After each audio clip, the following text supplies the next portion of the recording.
आदाब नाज़रीन, आप देख रहे हैं गुलिस्तान न्यूज़ टाइम बज चुके हैं। उर्दू खबरनामा लेकर मैं आपका मेज़बान गौहर कुछ आपके खिदमत में हाजिर। तफसीलात से पहले नजर डालते हैं सुर्खियों पर।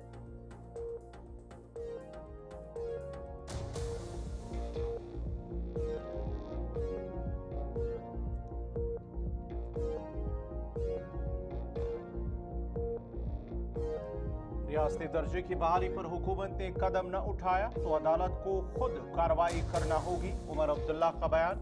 कुलगाम के कुंड इलाके में एक दरख्त और चट्टान खीवे पर गिरने से 2 अफराद की जान और 2 जख्मी। श्रीनगर जम्मू हाईवे पर भी एक सड़क हादसा, एक खातून की मौत, 9 दीगर जख्मी। SIR पर पार्लियामेंट में अपोजिशन का शदीद एहतजाज। कांग्रेस ने बहस के लिए दिया इल्तिवा का नोटिस। और अमेरिका में एक और तैयारा हादसे का शिकार, 4 लोगों की हुई मौत।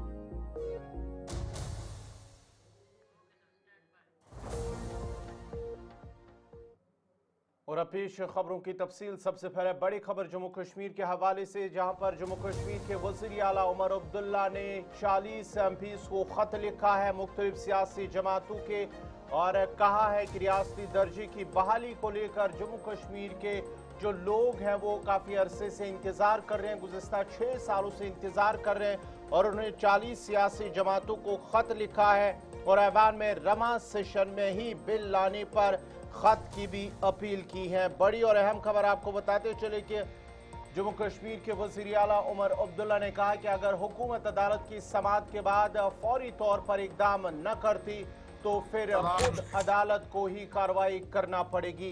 याद रहे कि वज़ीर आला उमर अब्दुल्ला ने 40 सियासी जमातों को खत लिखा और रियासती दर्जे की बहाली में ऐवान के अंदर मदद की अपील की है। वो पार्टियां जिनकी एक अच्छी खासी तादाद है ऑनरेबल MPs की पार्लियामेंट में, उन्हें एक चिट्ठी लिखी है और उनसे गुजारिश की है कि जम्मू कश्मीर के साथ जो स्टेटहुड का वादा किया गया है उस वादे पे वो हमारी मदद करें और पार्लियामेंट में इस चीज़ को ज़ोरों शोर से उठाएं ताकि इसी सेशन में बिल आए और जम्मू कश्मीर जो है उसको दोबारा रियासत का दर्जा मिले। ये किसी एक फ़र्द की बात नहीं है, ये किसी एक पार्टी की बात नहीं है, ये हुकूमत की बात नहीं है, ये जम्मू कश्मीर के लोगों के साथ एक वादा किया गया है। ये वादा अवामी जलसों में हुआ है, ये वादा सुप्रीम कोर्ट के सामने हुआ है, ये वादा पार्लियामेंट में हुआ है। अब हम चाहते हैं कि वादा पूरा हो। तो सुप्रीम कोर्ट में इसकी हियरिंग भी होगी 8 तारीख। अच्छी बात है, 8 तारीख को इसके लिए तारीख तय हुआ है और मैं उम्मीद करूंगा कि सुप्रीम कोर्ट इस बात का जो है वो ख्याल रखें कि जब 5 अगस्त का फैसला उन्होंने सुनाया, उस फैसले के दौरान उन्होंने ये कहा था कि जल्द से जल्द एज सुन एज पॉसिबल जो है जम्मू कश्मीर को दोबारा रियासत का दर्जा मिल जाना चाहिए। एज सुन एज पॉसिबल को होते होते अब कितने साल हो गए, अभी तक हमें मिला नहीं। अब उम्मीद करते हैं कि जिस तरह इलेक्शन भी अगर सुप्रीम कोर्ट ने वक्त की पाबंदी नहीं लगाई होती, शायद आज मैं वज़ीर आला की हैसियत से आप लोगों से आज बात नहीं कर रहा होता। आज इलेक्शन हुए क्योंकि सुप्रीम कोर्ट ने वक्त की पाबंदी लगाई, एक डेट मुकर्रर किया और उस डेट के अंदर अंदर इलेक्शन जो हैं वो किए गए। हम चाहते हैं कि स्टेटहुड के लिए भी अब बहुत टाइम हो गया है। अब अदालत को सुनवाई के बाद फौरी तौर स्टेटहुड का जो है, अगर गवर्नमेंट की तरफ से नहीं होता फिर अदालत की तरफ से होना होगा। बंगाल भी गए, गुजरात कितना होगा कि टूरिज्म यहाँ बढ़ेगा? अब तादाद तो बढ़ रही है। जो 22 अप्रैल के हमले के बाद हालात थे वो हालात है नहीं। यात्रा भी ठीक रही। कोई 4 लाख के करीब यात्री जो हैं उन्होंने बालतल और पहलगाम से यात्रा जो है पूरी मुकम्मल की और हालात यात्रा के दौरान ठीक रहे। अब हम उम्मीद करते हैं कि मुल्क के मुख्तलिफ कोनों से टूरिस्ट जो हैं वो दोबारा आना शुरू करेंगे और जम्मू कश्मीर में लोगों की मेहमान नवाजी का फ़ायदा लेंगे। उत्तराखंड में आपने देखा, कश्मीर भी ऐसे ही भारी हाल है। ये तो खतरा है। आपने पिछले दिनों देखा रामबन में क्या हुआ। रामबन में बिल्कुल ऐसा ही हुआ। अल्लाह का शुक्र है कि उस वक्त इधर जम्मू कश्मीर के साबिक वज़ीर आला और नेशनल कॉन्फ्रेंस के सदर फारूक अब्दुल्ला की जानिब से भी एक बड़ा बयान सामने आया है, जहां पर उन्होंने सुप्रीम कोर्ट के फैसले से उन्होंने कहा कि जो 8 अगस्त सुप्रीम कोर्ट के अंदर समात है उस पर कहा है कि सुप्रीम कोर्ट के फैसले से वो पुरुमीद है। और उन्होंने साथ ही साथ ये भी कहा है कि जम्मू कश्मीर के लिए जो बाइस मुसीबत है पीडीपी जमात को जिम्मेदार ठहराया। जो इस वक्त हालात जम्मू कश्मीर के अंदर है उसकी जिम्मेदार पीडीपी है। डॉक्टर फारूक अब्दुल्ला ने अनंतनाग के अंदर इन बातों का इजहार किया और साथ ही साथ कहा है कि दफा 370 की मनसूखी के लिए पीडीपी वाहिद वो जमात है जो जिम्मेदार है। और साथ ही कहा है कि जम्मू कश्मीर के अंदर जो हालात हैं चाहे सियासी या दीगर हालात उसकी जिम्मेदार सिर्फ पीडीपी जमात है। नहीं लाई होती तो ये मुसीबत बीजेपी ने तो मुसीबत लाई ना, उन्होंने तो इन्हीं के साथ बीजेपी के साथ हाथ जोड़ा था है। वो क्या हमें बोलेंगे? अफसोस तो मुझे इस बात का आता है तो लोगों को बेवकूफ़ बना रहे हैं। 370 से कभी जाता नहीं, से जाता नहीं। अगर उस वक्त मुफ्ती साहब मान जाते, जब लोग गए थे, नेशनल कॉन्फ्रेंस गई थी, कांग्रेस गई थी कि हमारे साथ इश्तराक करके अब हुकूमत चलाइए, हमें कोई मिनिस्ट्री नहीं चाहिए, मगर इनको मत लाइए। किसे लाया? वो जिम्मेवार है। आज हमको आज कहते हैं। अल्लाह ने तो पहले इनको गर्क किया है और इंशाल्लाह आगे भी गर्क करेगा।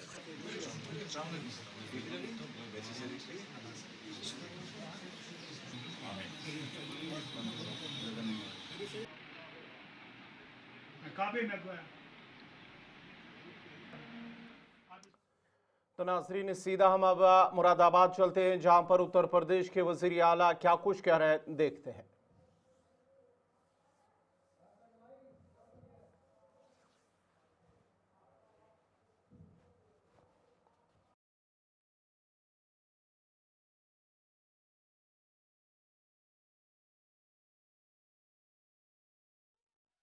बाद से उत्तर प्रदेश के वज़ीर आला योगी आदित्यनाथ। बढ़ते आगे बात अब जनूबी कश्मीर की करते हैं। कल बडगाम के अशबाग इलाके के अंदर अब बडगाम की बात करते हैं। बडगाम के अशगाम इलाके में बिजली करंट लगने से एक नौजवान की मौत वाक़या हुई है और दूसरा इस मौके पर श्रीनगर के अस्पताल में मौत हयात की कशमकश में मुब्तला। आज काबीना वजीर सकीना मसूद यत्तू ने इलाके में जाकर लवाकीन के साथ ताज़ियत की। इस मौके पर सकीना यत्तू ने कहा कि इस केस में जो भी मुलविस होगा उनके खिलाफ कार्रवाई होगी। याद रहे कि ये बच्चे बॉयज़ हायर सेकेंडरी स्कूल इशकाम में ज़ेर तालीम थे। ये बच्चे स्कूल वक्त से बाहर आए थे और यह हादसा पेश आया। उन्होंने कहा कि इस वाक़े में तहकीकात की जाएगी और इस सिलसिले में पीडीडी हुकाम को पहले ही आगाह कर दिया गया है कि जो भी मुलविस पाया जाएगा जिनकी लापरवाही से ये हादसा पेश आया है।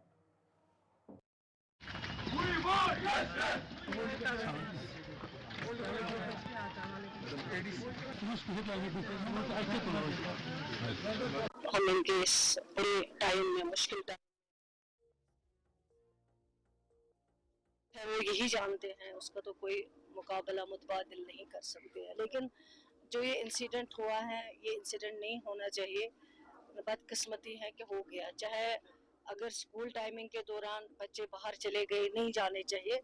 अगर एक पीरियड दे के बच्चे फिर निकल गए, कंट्रोल नहीं है, स्कूल वालों को पता ही नहीं है बच्चे हमारे कहाँ हैं, वो उनको देखना चाहिए और उनके खिलाफ भी कार्रवाई होगी। हमने कल ही मैंने हिदायत दी, क्योंकि मैं कल पुंछ में थी, मैंने इनको कहा है कि इन्वेस्टिगेशन जो है इंक्वायरी ऑर्डर आप कर दीजिए ताकि इंक्वायरी होगी और फेयर इंक्वायरी होगी ट्रांसपेरेंट मैनर में, ताकि जो भी रिपोर्ट हो वो सही हो, आगे आएगी और क्यों ये हादसा वहाँ पे हुआ, ये हादसा नहीं होना चाहिए। दूसरा जो मेन इसमें है वो पीडीडी डिपार्टमेंट है। यहाँ पे मेरे साथ एडिशनल डीसी साहब हैं, उनको भी मैंने हिदायत दी है पीडीडी डिपार्टमेंट के खिलाफ वो एक इंक्वायरी निकालें। जो भी उस टाइम वहाँ पे ड्यूटी पे लोग थे पीडीडी डिपार्टमेंट के, उनको फिलहाल जो है उनकी कार्रवाई होनी चाहिए, क्योंकि अगर इस तरह वहाँ पे जो है लाइन तार जो है वो गिर जाती हैं और बच्चे की मौत हो जाती है। दूसरा जो बच्चा है वो एसएमएचएस में एडमिट है इस टाइम, कल शाम में उसको भी देखने गई थी, उसके भी फैमिली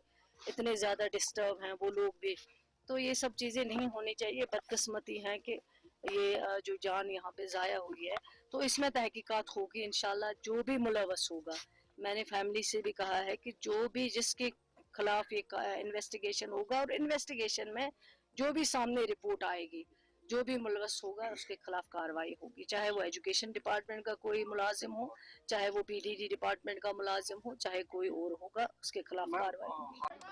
एनआई की टीम ने आज श्रीनगर के इखराजपुरा इलाके के रुस्तम कॉलोनी में वाक़ एक रिहायशी मकान पर छापा मारा। ये कार्रवाई दहशतगर्दी से मुत्तलिक केस के सिलसिले में की गई है। छापा हाशिम फारूक अमीर के घर पर मारा गया, जो कि ओवरग्राउंड वर्कर के इल्ज़ाम में इस वक्त पब्लिक सेफ्टी एक्ट के तहत जम्मू के कोट बलवाल जेल में कैद है। मामले में मज़ीद तहकीकात जारी है।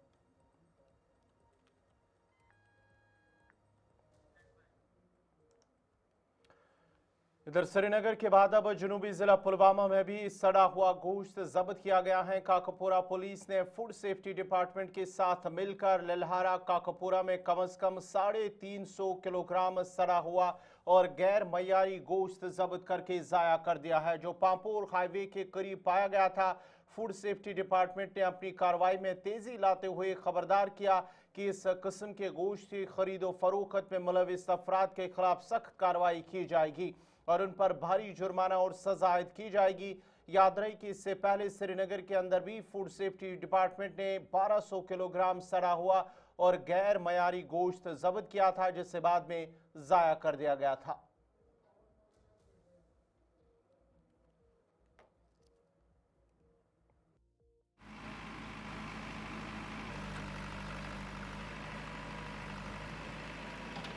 तो पिछले चंद दिनों से हमने इस किस्म के लोगों पे जो ये बाहर से गोश्त लाते हैं, मीट लाते हैं या मीट के प्रोडक्ट्स लाते हैं या चिकन लाते हैं, चिकन के प्रोडक्ट्स लाते हैं, हमने जो इन पर दबाव डाला उसी की ये आज कड़ी है जो आपने खुद कवर की कि किसी बंदे ने इस किस्म का गोश्त जो बाहर से आता है उसको बाहर यहाँ पामपुर के नज़दीक वहाँ फेंका था। तो ये SHO साहब ने अलॉन्ग विद देयर टीम और जो हमारी फूड सेफ्टी ऑफिसर है कंसर्न मिल के इन्होंने क्या किया कि पहले इन्होंने उसको यहाँ पे लाया और प्रॉपरली अब आपने भी देखा कि हमने उसको प्रॉपरली डिस्पोज ऑफ किया। तो ये जो इस किस्म का मीट बाहर से आता है अनरेगुलेटेड तरीके से, जो अच्छे तरीके से रेगुलेट नहीं हुआ होता है, इसके खिलाफ हमने एक मुहिम छेड़ी हुई है। तो हमारी जो ऊपर के अथॉरिटीज़ हैं उनकी स्ट्रिक्ट डायरेक्शंस हैं, there should be no compromise on the quality of such kind of food articles. तो ये एक कंटिन्यूस प्रोसेस है। हम कल भी निकले थे, एक कंटिन्यू, जैसे मैंने कहा है, कंटिन्यूस प्रोसेस है और हमारी कोशिश ये है कि जो हमारा सारिफ है उस तक सेफ, उस तक होलसम खाना पहुँचे। पर्टिकुलरली जो इस किस्म के खाने हैं, देखिए मैं आपको एक इम्पॉर्टेंट बात आपके साथ ये शेयर करना चाहता हूँ कि जो मीट एंड मीट प्रोडक्ट्स हैं या चिकन एंड चिकन प्रोडक्ट्स हैं, हाईली पेरिशेबल आइटम्स होते हैं।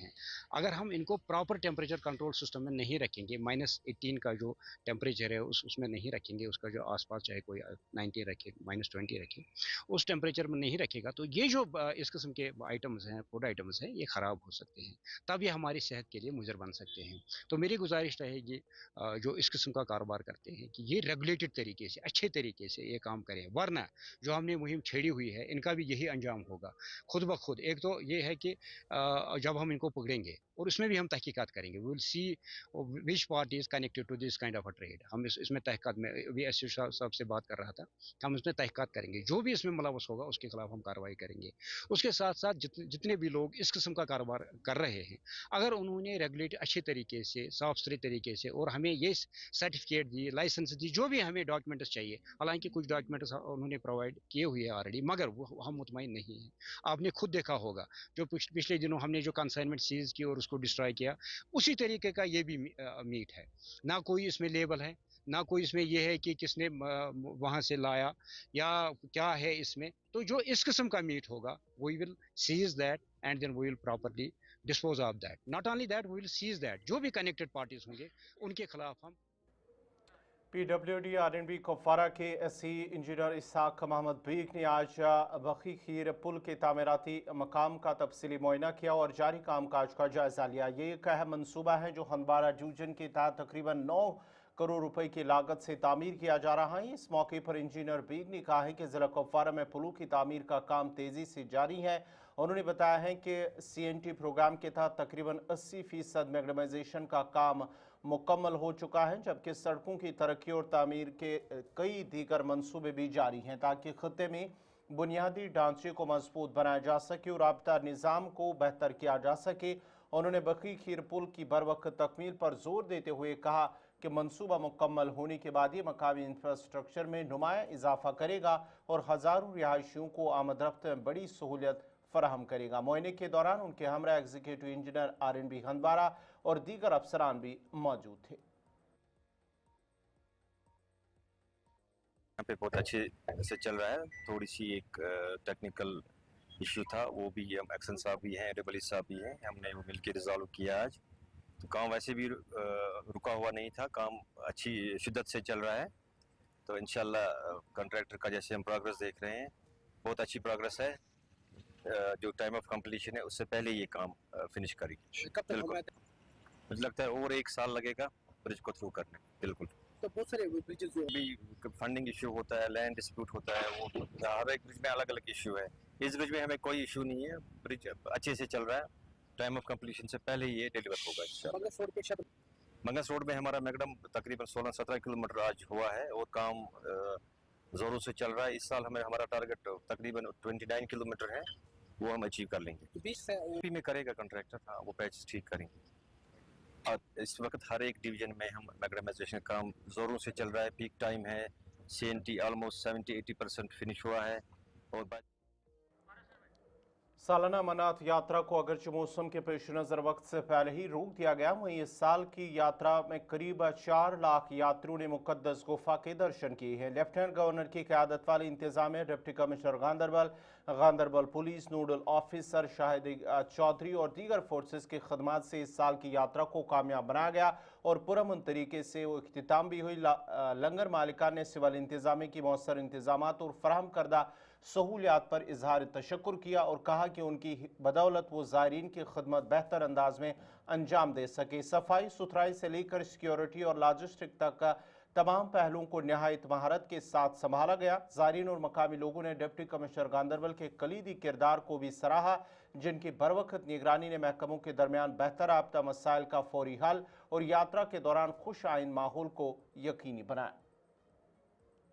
व्यवस्था है, टाइल्स रोड है, लाइटिंग है, रेलिंग्स है, इतना बढ़िया बंदोबस्त हर जगह। BRO के प्लस जवान खड़े हैं हर 50 फीट पे। जो कुछ भी समस्या हो किसी भी यात्री को तो बिल्कुल फास्ट समाधान कर देते हैं, वो कोई प्रॉब्लम नहीं आती है। सर मैं ये धन्यवाद देना चाहता हूँ BRO। किसी को कोई कष्ट हुआ नहीं और यहाँ स्पॉट जो रजिस्ट्रेशन इन्होंने करे उस वजह से कम 1.5 लाख यात्री ने ज्यादा दर्शन करा है। जो यहाँ पे स्पॉट रजिस्ट्रेशन साइन बोर्ड करके दे रहा था उस वजह से बहुत यात्री। और श्राइन बोर्ड की तरफ से सारी व्यवस्था है, मेडिकल व्यवस्था, पानी, ये रास्ते में पानी की व्यवस्था, BHE की तरफ से बहुत इंतजाम बहुत बढ़िया रहे हैं। और जो अभी भाई साहब ने बताया कि जो यहाँ पे तुरंत रजिस्ट्रेशन हो रहे थे उसकी वजह से यात्रियों ने ज़्यादा से ज़्यादा दर्शन करे, कोई परेशानी नहीं हुई और ट्रैक भी बढ़िया रहा। सुविधा कर रखी है जो वो पहले नहीं थी इतनी सुविधा जो इस टाइम पर अब जो है, जो अब मैं देखे लेटेस्ट। जी मेरा नाम निसार अहमद खान है, मैं तकरीबन 18 साल से यहाँ पे बराड़ी में काम कर रहा हूँ। तो इससे पहले जो रोड थी हमारी ये बिल्कुल छोटी रोड थी, यहाँ पे 1 घोड़ा 2 घोड़े पास नहीं हो सकते थे। लेकिन अब BRO की मेहरबानी की वजह से ये बहुत बड़ा रोड बना है, यहाँ पे गाड़ियाँ भी चलती है और घोड़ों को भी तकलीफ नहीं होती, जाम भी नहीं लगता है, जिस वजह से रोड जो है बड़ी अच्छा हो गया और यात्रा भी जो है वो बड़ी अच्छी तरह से हो रही है ये रोड की वजह से। नाज़रीन, इसी के साथ ही उर्दू खबरनामा इख्तिताम पज़ीर हुआ चाहता है। अपने मेज़बान गौहर कुछे को इजाज़त दीजिए। अल्लाह हाफ़िज़।